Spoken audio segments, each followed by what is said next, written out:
کچھ لوگوں کی عادت ہوتی ہے کہ وہ بہت زیادہ چیخ چیخ کے بولتے ہیں اور بلند آوازی سے گفتگو کرتے ہیں. یہ عادت بچپن سے انسان کے اندر پیدا ہو جاتی ہے، پھر آہستہ آہستہ آہستہ آہستہ یہ زندگی کا حصہ بن جاتی ہے. پھر وہ اپنے آپ کو روکنا بھی چاہے تو روک نہیں سکتے. اس لیے بچوں کو اس سے منع کر دینا چاہیے کہ وہ چیخ کر نہ بولیں، چلا کر نہ بولیں، درمیانی آواز سے گفتگو کریں. تو کہا اپنی آواز کو پست رکھو. اور یہ ممبر و محراب کے مالکوں کو بھی خاص طور پہ اس بات کا بہت خیال رکھنا چاہیے کہ ان کی آواز لوگوں کے کانوں پر بوجھ نہ بنے. آج کل تو یہ ساؤنڈ سسٹم لگے ہوئے ہیں اور پھر ماشاءاللہ کچھ لوگ تو یہ ایکو کا بھی ضرورت سے زیادہ استعمال کرتے ہیں.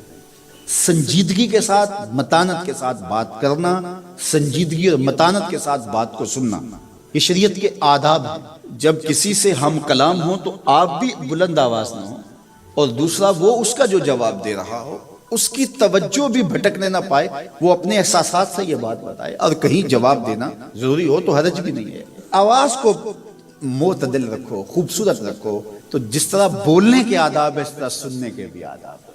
ویسے ماہرین کہتے ہیں کہ تیز آوازیں بندہ پونے گھنٹے سے زیادہ نہیں سن سکتا، یعنی اس کا سٹیمنا جو ہے وہ اتنا ہی ہے کہ وہ اتنا سن لے. برداشت کر لے اس کے بعد وہ تو الگ بات ہے، لیکن یہ ہے کہ وہ جو آسانی کے ساتھ سن سکتا ہے اتنے ہی سن سکتا ہے.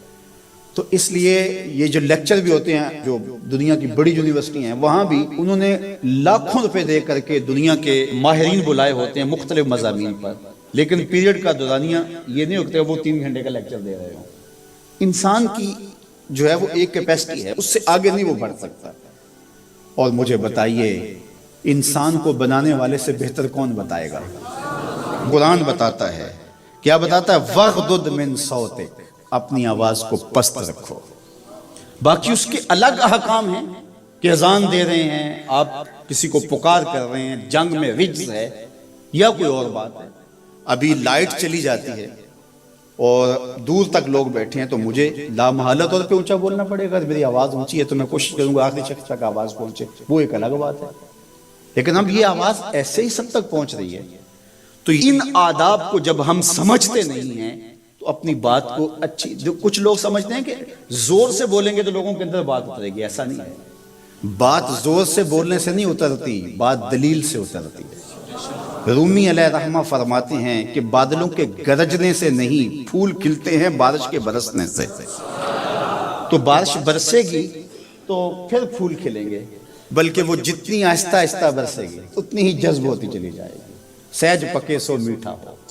اس لیے اپنے لہجوں کو خوبصورت بھی بنائیے، اپنے لفظوں کا انتخاب بھی اچھا کیے، اور اپنی آواز کو پست بھی رکھیے. لوگوں کے کانوں پر آپ کی آواز بوجھ نہ ہو.